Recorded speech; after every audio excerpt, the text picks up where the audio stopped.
Hello there, welcome back here on Prime Morning. It's time for us to get into our next conversation. Let's say a big thank you to Nathaniel Atto for bringing us the latest update in the world of sports. So hopefully tomorrow he's going to be on again to bring you some more. The man has got really serious love for sports, but he's also got love for taking photographs, and I'm talking about passport pictures. And so, yeah, this morning, we're bringing you more of that here on the show, a lot of passport pictures. But anyway, we're excited. We're super excited to be back into another week. And yes, Nutri Snacks always make it possible for us to have all the conversations that we have here on the show. And I am telling you on authority that is the best on the market. And so, please do well and grab yourself Nutri Snacks as you go about your daily activities. It's very delicious. It's nutritious. The kids love it. And if you've got some breakfast, you give it a try this morning and see the difference, from what you've been taking before and what you're taking now. And you thank me later. All right. Thank you. Now, Big Chef is on. And we're bringing you another edition. If your age is between 8 and 14, please, parents, your kids who've got some serious love for cooking, they always want to be in the kitchen. This is your time to make it happen. All you need to do is to record them in a 2-minute video and send it to us on a WhatsApp line, and we'll take it from there. The deadline is on the 9th of November 2023, and so please do well to make sure that your wards are participating, especially those who always want to be with you in the kitchen. They've got some serious mad love for cooking. That's what it is. Step Up is making the difference in the world of game and entertainment, and every Sunday at 7:30 is the place you want to be. It's on Joy Prime, and over the weekend you saw what happened. Now, guys are having good times. They're enjoying, and they are also making money as well. Okay, so if you've got something to do this Christmas in terms of showing love and you need money, come and play game with us. George Mercury will be there to make sure that you're entertained whilst you make some money as well. And it's showing every Sunday, 7:30. Please do well to also watch and enjoy the very best of it. And of course, Joy Prime gets results and we make it happen. The people in Sever are now having potable water, and it's very dear to our hearts that will continue to make, these impacts in the lives of many others out there. So a big thank you to every single person that was part of that project and making sure that the people of Sever get that, water that they need. And we're grateful to Syntex Tank for also making it possible for us to, make this happen. And we wish them the very best. And a lot of shouts going out to the man, Jivenu. He put that together on behalf of Joy Prime, and we're able to make that impact. Let me say a big thank you to the managing director of PH Fretagro Limited and Edem and the entire team at the business unit for that awesome gesture they showed in the Volta region. The flood victims over the weekend were somewhere in Mepe, Bato, Sugakoper, and all of those places. Donated over 100,000 worth of items for the flood victims. This is what we want to see happening. And a very big shout out going out to the Queen Mother of Mepe traditional area and the Mankrado as well. They received the team and they showed us a lot of love. But of course, we still need more help to go to that place. Anywhere you decide to go, just make sure you go and then show them some love. We'll be bringing you some updates from that place as well, and those who are also doing their best to ensure that we get to, help our brothers and sisters.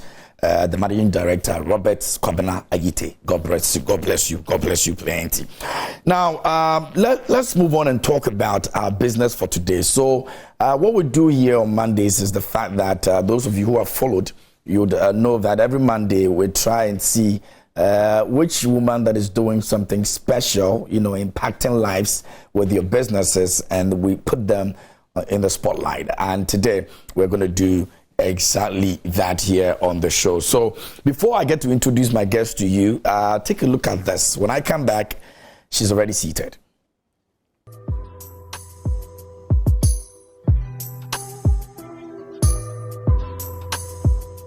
Femme Focus was born out of the desire and passion to render tailor-made convenient antenatal care to women at a location of their choice.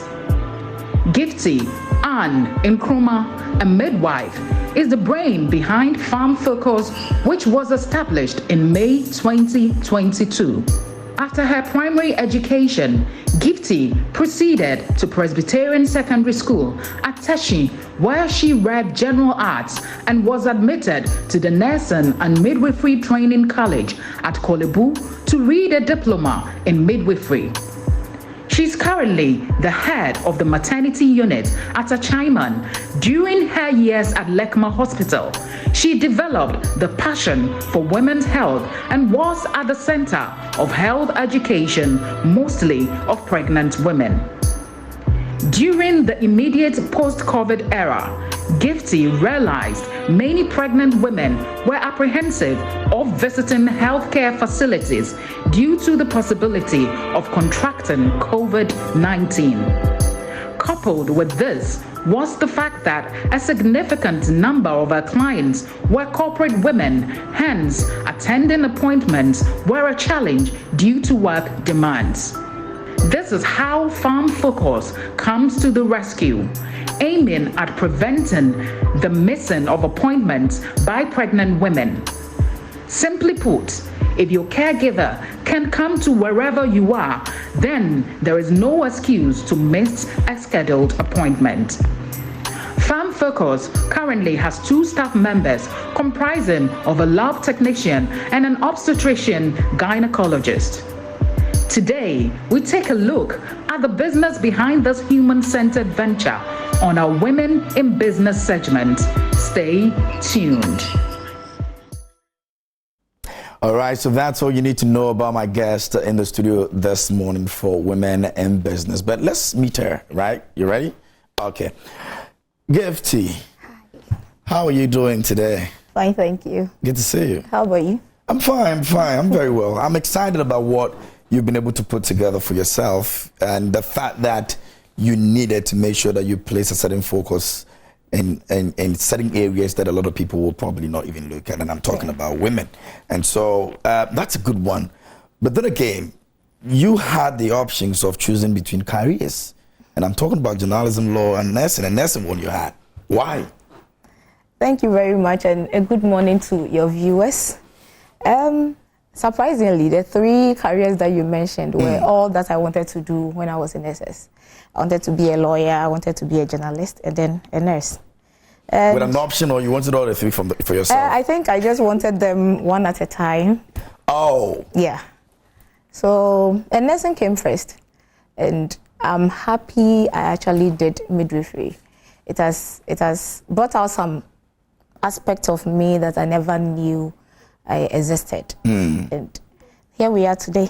I know, right? But as much as, you had the passion for the nursing, was it a difficult decision to make between all those careers that you've mentioned? Oh, no. Surprisingly, no. It wasn't. The nursing was the thing? Yeah, it was. I once was a clinic girl in JHS. Yes. And so when I completed nursing school and then I started working at Lekma, I met the nurse that was actually running the school clinic. And she was like, wow, so you actually went ahead from being a clinic girl in a school to being a nurse in natural science. I was like, yeah, maybe I think the passion was there and I just built on it. Well, what was the driving force behind the passion you have now? Is it because you felt there was somebody around you at the time growing up who was into that field that actually gave you that influence in becoming one, or it was just something that, well, I have the passion for it and I want to drive it on my own? I think I had a passion for just helping. Okay. Because growing up, I didn't have any medical person around me. Okay. I just loved the fact that I was able to offer services in any way. So, and nursing in itself puts you out there to render services to people in their lowest point in life. Yes, so that's it. Okay, now let's talk about how it all began for you. I know getting started sometimes is a bit difficult and all of that. In your case, was it because the passion was there, was easier for you, even when there were challenges, you felt like, let me just do it? It wasn't easy at all. It was nights of having to write things down and then saying, okay, let's just do it another time. And then finally I decided, okay, let's go. And then when I began, for almost like 2-3 months, I only had my flyer out there. No one had called. And I was like, is this thing really going to take place.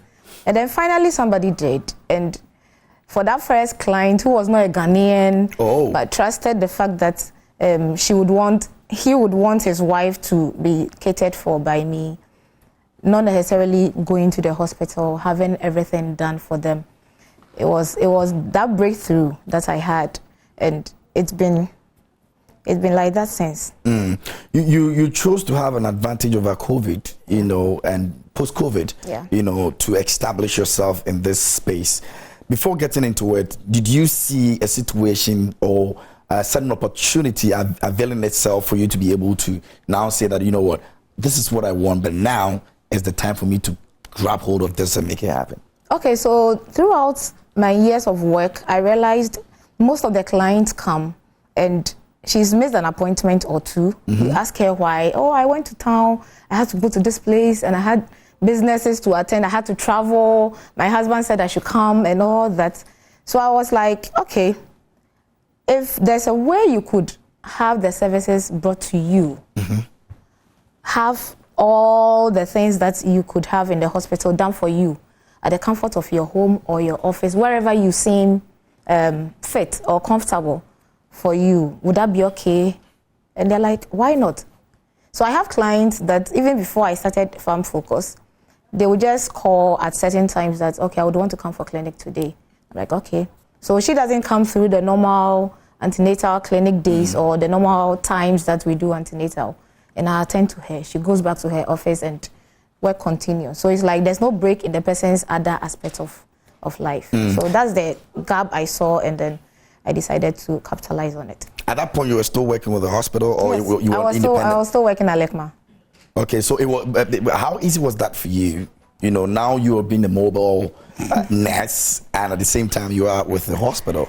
Okay, so meeting the clients, we come to an agreement of how the schedules are supposed to be. Okay. Mostly they decide when they would want to be seen, yes. And I don't restrict my care times to maybe weekdays only, because for most of them, those times they are busy working and all that. So we look at sometimes late in the afternoon or even on weekends. So balancing that with my permanent work is not really a problem, because I have quite a flexible time at work. All right. Let's talk about why you had personal interest, or maybe a favorite in terms of who you want to administer care. In this case, women won. We are not worried about that because we want women to be okay. But was it a special reason why you wanted to be with wanted to be in women care? I'm a midwife, and everything I do it's centered around women and children and babies and. So right from the onset, even when you went to midwifery and all of that, you had special interest in women? Yes. Or it was just because you had midwifery background? So no, I had this special interest in young girls. Okay. So right from church, I was like a mentor to some teenagers trying to balance their lives here and there in terms of education, relationship, and all that. So I think it had always been there. But how to tailor it into something that would be permanent and more profitable, and then maybe touch a lot of lives, was what I didn't have until last year. You have a very special interest in women and menstruation and all of that. Yeah. What also drove you into that? Was it from an experience you have had with young girls, or it's just that there were people who were coming to you and were personally, older people were personally telling you what they're going through with regards to that aspect of your lives? Okay, so it's a mixture of it all. I've had the chances of meeting schoolgirls and then having interactions with them. Most of them seem to be naive, despite the fact that they are taught in school. But when it comes to the practicing aspect of it, they are quite naive. And my way of talking to them is bringing everything down to their level, making it practical for them. So I go to the schools with sanitary wares, panties and all that, just to demonstrate and then involve them. Because once you do that, it's easier for the message that you want to carry across to go. And for the older women, I had encounters with people from church especially, who would come to you and share their menstrual history with you. And then it gives you an idea that, okay, let me see how best I could help this woman make it peculiar to her, not necessarily making it a general kind of treatment. And from that, I had other invitations to talk to women on other platforms, TV stations, basically on menstrual hygiene. And how did you address the stigma attached to that? Because I'm sure it will be most of the recurring situations that we meet. Oh yes, you have women stigmatizing women and women stigmatizing women. You have situations where a lady might be stained during her menses, and then a lady sees and she feels shy telling her you are stained, or maybe let me cover you. Even cover up the person. Let me cover you up. So I took the chance to let them know that it's actually a normal thing. It's not like you are being punished, that's why you are bleeding or anything. It's the fact that you're a woman and there's nothing you can do about it. So you live with it, you support each other as women and young women, and then you move on. As for the stigma, I think it just, with time, it's becoming better. Unlike earlier in those years that we used to have hats for menstruation. When you're menstruating, you just go and sit there for like 7 days so you are done and all that. I think that era is gradually fading off. Now the whole issue is more of the prices of sanitary wares. They are quite expensive, and it's making it difficult for young women to actually have access to products that are hygienic for them, and then to find themselves at schools and then workplaces. At what point did you decide that, okay, I've done enough, on the other side, now I want to establish something for myself that I'll be able to also say that, okay, I'm using this to impact on lives? How, Femme Focus came into being? Okay, so with the post-COVID background and then the exposure I had with clients as I was working at Lekma Hospital, it gave me the idea that I love this thing. I love helping women. I would always want to champion the cause of women when it comes to their health. So why not just turn it into something that I will gradually or always be doing? Because I wouldn't be in Ghana Health Service for the rest of my life. Life, obviously. So definitely I'll have to get something else moving for me, and doing something that I love, not just because it's a job, is what keeps me going. So that's how come you gave birth to. And how has it been doing? 1 year, 5 months. We've had almost 4 babies delivered within that period. For couples that are trying to get pregnant, and we are working on fertility issues, almost like 6 couples. So that's like 12 in all. We are still going. What were your fears at the time when you were trying to make that bold step that you know what, I think this is what I want to do? So in business and all of that, what were the fears?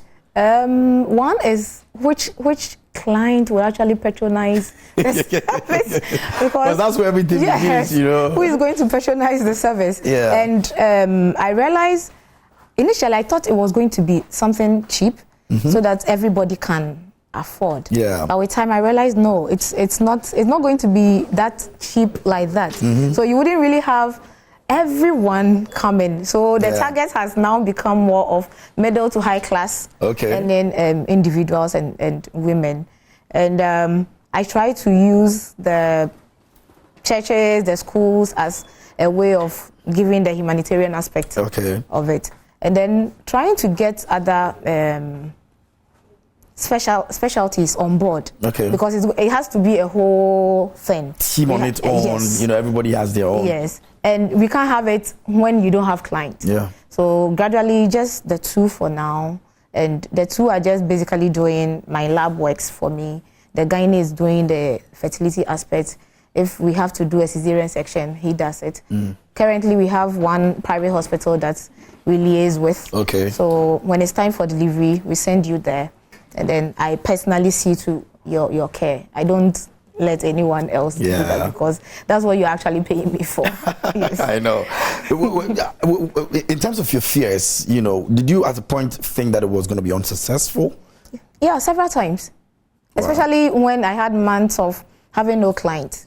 And then I eventually have to be sharing that flyer every day, waking up to see if there's a call or something. That fear is always there, and it's always going to be there, because it has to push you for you to go beyond what you started with. Yeah. I started with the people I know, so now I have to go beyond that and then get to areas where on a normal day I wouldn't have seen myself going. And I think platforms like this will also help. I know, absolutely. And overcoming those fears, what were some of the things that you did personally? And I'm asking this for other young people who are in the position of establishing something for themselves and knowing very well that they could be unsuccessful. What are some of the things that you did beyond all the fears that keeps you going even up till now? So aside getting very personal with God, you should be very resilient. You will fail. For failure, it's bound to happen. But you shouldn't be there when you fail. You should just try to put things together, recognize where you find your fault, and then put yourself out there. I joined Academy for Women Entrepreneurs. They took us through almost 10 weeks of entrepreneurship course. We'll be graduating very soon on the 18th of November at Legon. And it's been a very good platform for me because it helped shape me into things that I had to do financially when it comes to equipment, when it comes to personnel and all that. So put yourself out there. When you find opportunities that will train you into being the kind of businesswoman that you have to be, take advantage of it. Just join. Some might cost you, others are free. Just join. Once it gives you a better idea of what your future looks like, you'll be good to go. Do you sometimes feel like you could have been way bigger ahead of what you are right now? Yes, but I still don't fault myself for being at this stage. I just know that businesses just don't spring up and then start skyrocketing. It starts somewhere. At some point, you feel a break, and then you still continue. So let's see. Next year by now, we'll be somewhere. We'll be telling a different story. Better, I know.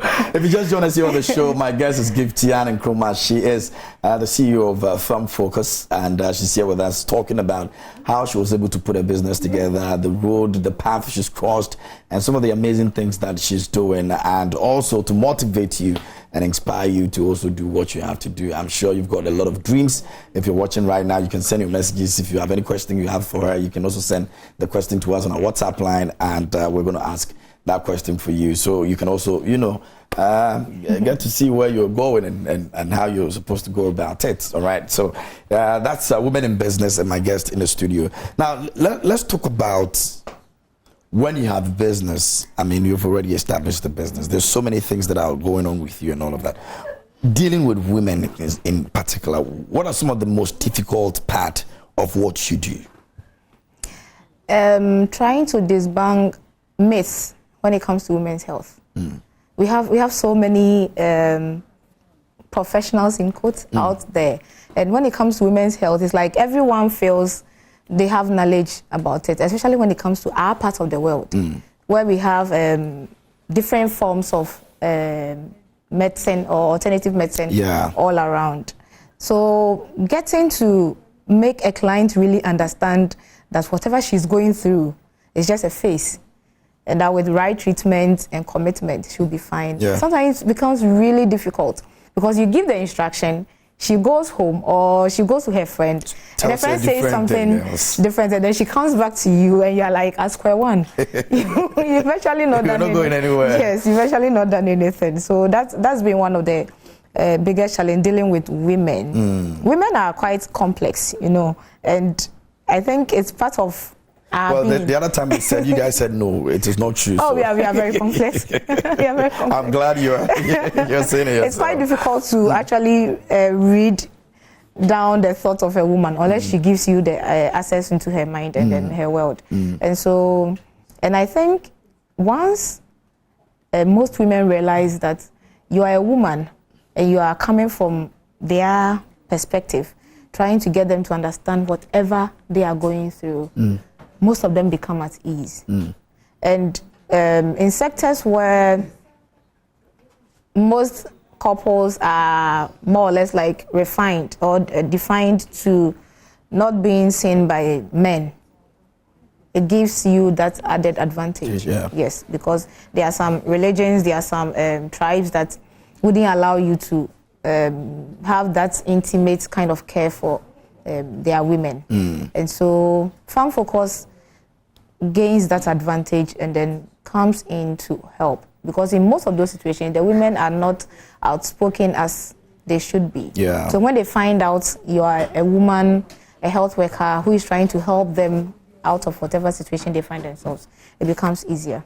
In your engagement with women, do you think, and this is personal observation that you have made on the ground, do you think that men have been very, very helpful in terms of women health? Is this something that men are doing their best to ensure women are able to, you know, as it were, receive all the necessary support they need when it comes to their health or their health care? I think it's better than before. Okay. We are not fully there yet.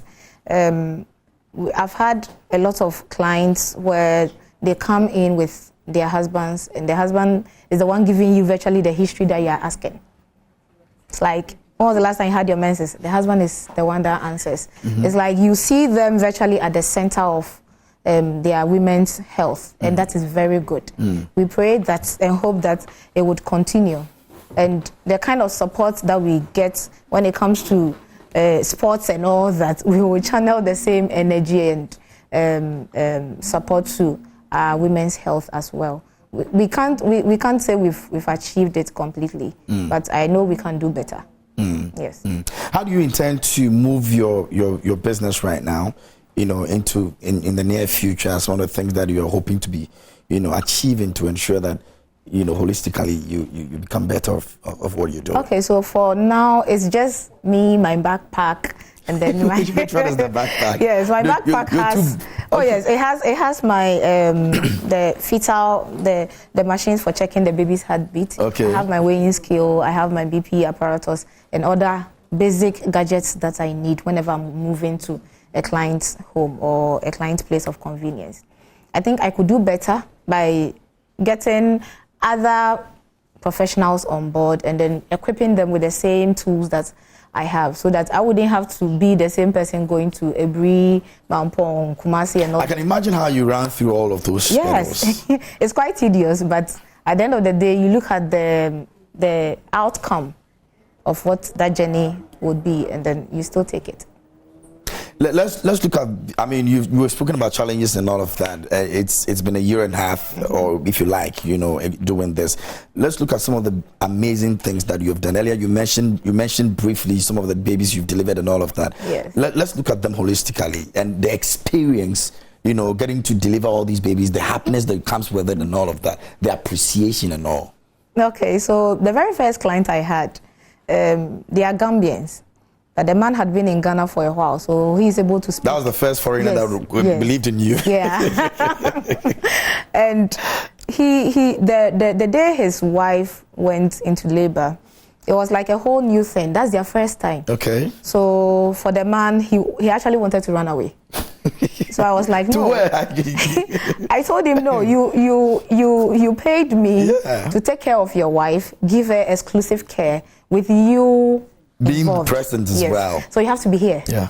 And he did his part. He was there when the baby was actually delivered and all that. On a normal day, he wouldn't have allowed a man in, but at some point we had to let the gynae in, so he was okay. He was okay with it. And the excitement when he actually saw his baby was priceless. It was so beautiful. And for most of his relatives that got to know this is how my wife was cared for, they were actually really grateful. And it's always nice when you see the baby come. No matter how difficult it is for the woman, but it's always nice when a baby comes out and a baby cries. Or it's always nice when you're able to help that couple go through maybe the fertility challenge that they are having. It gives you that joy. It makes you know that you're actually doing something and that your work is worth it. Is it the impact, you know, that you're making? Is it reflecting in the kind of bank account maybe that you have for the business? Is it something that you look at it and you, beyond the joy and everything you say, it's worth it? For now, not really. It's just about whatever you get, you use it for something else in the business and all that. But I think it will all come together in some time to come, because you definitely have to equip yourself, make sure you have the right gadgets, and you are paying your staff also well, so that when they need to sacrifice, they'll make those sacrifices for you. Beyond being the mobile nurse that you are right now and the staff that you have, is this something you want to project it into a bigger space, a hospital or something in the future? Not a hospital as such, but the whole plan is to have like a whole big agency that has all spectrum of health professionals providing different forms of care in the homes or offices of the client. So you call, you tell us your location, I chat with whoever is at your vicinity, and then your care takes on from there. You want to take the services to the people? Yes. And not for them to come to you? No. When you want them to come, it's always difficult. It's always difficult. And for women, that's one of our problems. Going to the gynae is always difficult because we feel they are going to pry into our most private parts and wouldn't want that. But when you go there to her house or to her office or her place of convenience, it becomes more easier for her to open up, give you certain information that on a normal day she wouldn't have said at the OPD. Because at the OPD, she's looking at the number of other women lined up going to see the gynae, and she's like, okay, I'll spend like 20 minutes. It's okay, I can just go. But when I come to your house, I have the whole day with you. Yeah. If I don't have any other clients I'm seeing, I have the whole day with you. I could chat with you throughout just to make you feel comfortable. And that's what Femme Focus. By the time you open your eye, we're done with the process. Oh, even. yeah. Interesting stuff. Let's talk about one aspect, which is the sanitary aspect that you spoke about. What do you make, or what appeal would you want to give to the government or the ministry in terms of the sanitary pads and the amount of tax that is put on it and all of that? Does it worry you that much? A lot, because if you have the average family that is probably putting down like 50 cedis for the whole household, and then she has to go and buy a sanitary ware that is almost like 20 cedis out of that 50 cedis. She's not eating yet. So the next time she's going to have her menses, she wouldn't even think of going to buy the sanitary ware. She'll just go and get something that is unhygienic. And then in the near future, she'll start having this issues with production and all that. So I just wish there's a way the tax can actually be taken off completely, or make sanitary wares free. Just free for girls. Is this something you see happening? And I'm asking because that's where you... I think if other corporate entities come on board, it could be possible. Yes. Not just the government doing it, but every other aspect of economy coming on board with that drive, we will actually be able to do it. Okay, we're about to wrap up in a bit, but I want to find out from you personally what you're doing right now. If you have the opportunity to actually present a proposal to the minister or the ministry, which area would you touch on? Young girls' empowerment, making them bosses of their own health and their own lives. Because I realized that for most of our young girls, we assume they know because social media is available, the internet is available, they're supposed to read. But it's not everything that you see on the internet that you can actually decipher. Unlike me, I could read and know that, okay, this information is not really needed. Yeah. But for them, it's everything goes. If you're able to get them the right information, for them to know what is not and what it is with regards to their health, I think we'll have a long way to go with having responsible young women in the near future. So just make the girls free, give them the necessary information, give them the necessary support in terms of their health, and Ghana will be a better place. In terms of your personal life and your business, what life principles do you live by?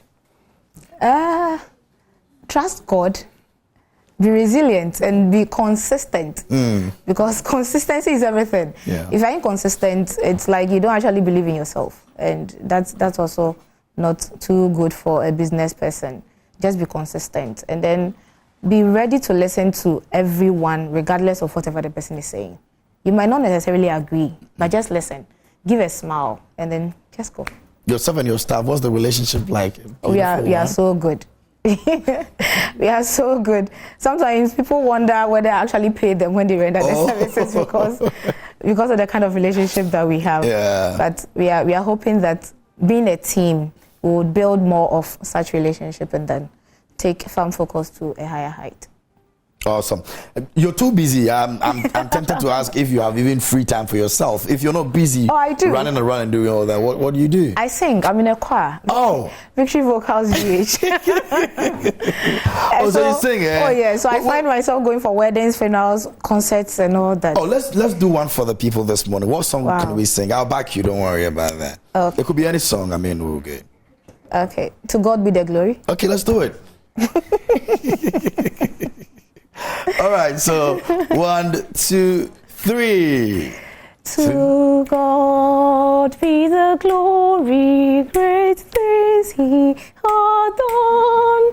So loved He the world that He gave us His Son. That's soprano. Oh, yielded His life and atonement for sin. And opened the life gate that all may go in. I'm waiting for the chorus. Praise the Lord. Praise the Lord. Yeah, his voice. They think I can't sing. Praise the Lord. Praise the Lord. What is that? Let the people rejoice. Oh, come to Oh man, I love your voice. I love your voice. This is good. This is falsetto E flat. Hey. My dear, thank you so much. But where can we find you? If people want to locate you, you know, they want you to take care of their wives, their girlfriends, their family.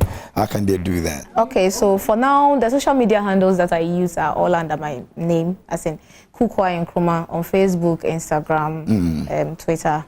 And Femme Focus has an email. Okay. FemmeFocusF2@gmail.com. Great. And then you can reach us on phone as well, 0248 179448.